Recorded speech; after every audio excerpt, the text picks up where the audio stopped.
we're going to say more about chant, but I want to assume that our audience is still in the frame of mind of old music versus new music. And something I hear a lot whenever I address this topic is people will say that old music, the kind of classical music that you like, was new at one time and novel, and there was probably conservative types back then who decried it as being incompatible and inappropriate. So that's one thing. But another mood or attitude about this that would have been persuasive for me back when I was the praise and worship leader at Mass when I first became Catholic. I had the guitar and we had a whole full band and everything, and God forgive me. But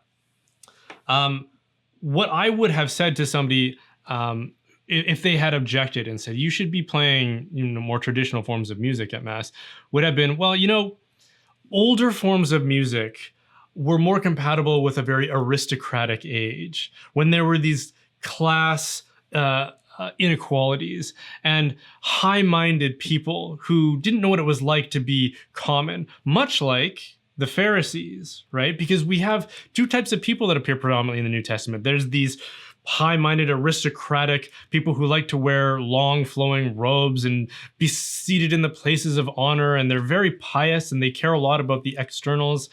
And then there's the apostles and the disciples and Jesus himself, who are working class, who are just like us. They're common people.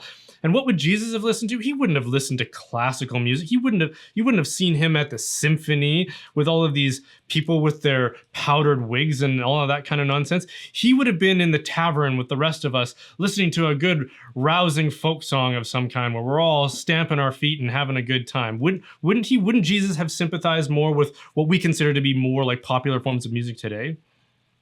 Well, there are probably about 12 different fallacies in what you just said, but so I don't even know where to begin.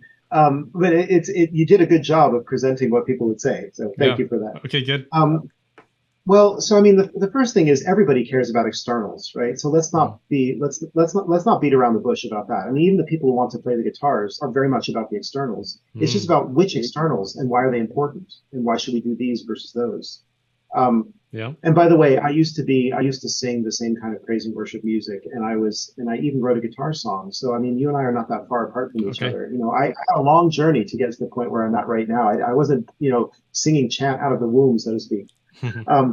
But as far as the other thing is that there's this tendency of modern people to have a nice imaginative picture of what Jesus and the apostles were really like. Yeah. And they think about like the Last Supper as this vernacular community celebration. It wasn't that at all. It was a formal Jewish liturgy, partially conducted in a dead language, Hebrew. Nobody spoke liturgical Hebrew, but they were still doing the Passover in liturgical Hebrew, just like Catholics did the Mass in Latin long after it was a spoken language. I mean, I could go on and on about this, but the idea that Jesus is just some kind of common fellow doing common things does not withstand any scrutiny whatsoever. But even apart from that, I don't have a problem with folk music. Real folk music is wonderful. It's a wonderful, authentic, beautiful, rich art form. But you have to look at real folk music. I mean, England, Scotland, Ireland, just to take those examples because they're more relatable to us. That folk music, it's melodically interesting. The words are poetically beautiful. The rhythms, the harmonies. I mean, that if you want to listen to that kind of folk music, go for it. I don't care if you go to the classical concert, but at least sing and listen to good quality folk music, right? And not the mass-produced, commercially driven crud that's on the radio station or on Spotify. I mean, the other thing is people don't even think about how commercialized pop music has become and how much it's become like a form of propaganda where we have a certain message we're trying to sell, whether it's sex and drugs and violence or whatever it is, and we're going to sell that message. We're going to push it really hard because music is like a drug. It's so powerful, it's like a drug. And I mean, that's, this is a fact as well. So let's make a distinction between folk music and pop music. There's a huge distinction there. Yeah, the modern musical variety, they don't even really have much pretense about this. They call themselves the music industry, right? What does that mean? What does industry mean? Well, industry is the way that we we manufacture products in the post-industrial age, right? We took this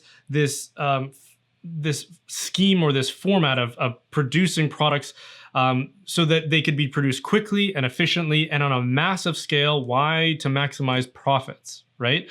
So the music industry did the exact same thing. They created all of these systems to say, how can we crank out as much product as possible so that people will constantly consume it?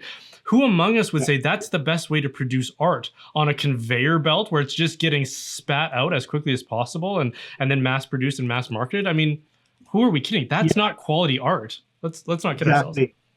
Exactly. And that's why, I mean, if you listen to any good folk band playing live, I mean, and of course you can record them too.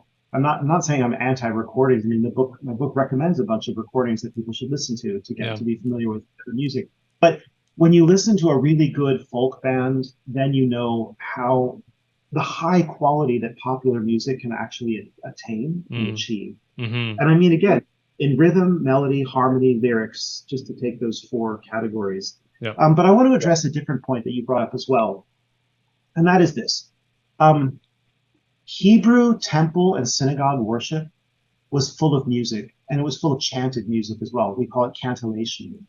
And some of the psalm tones used in the Gregorian psalm tones are based on Hebrew cantillation melodies. There's good musicological evidence for that.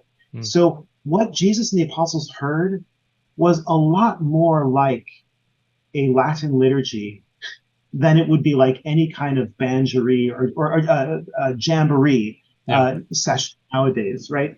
And you brought up this question about aristocratic atmosphere or courtly atmosphere. Well, let's not forget that the main paradigm for worship in Scripture, Old Testament and New Testament, is a kingly, monarchical, aristocratic paradigm. That's the paradigm.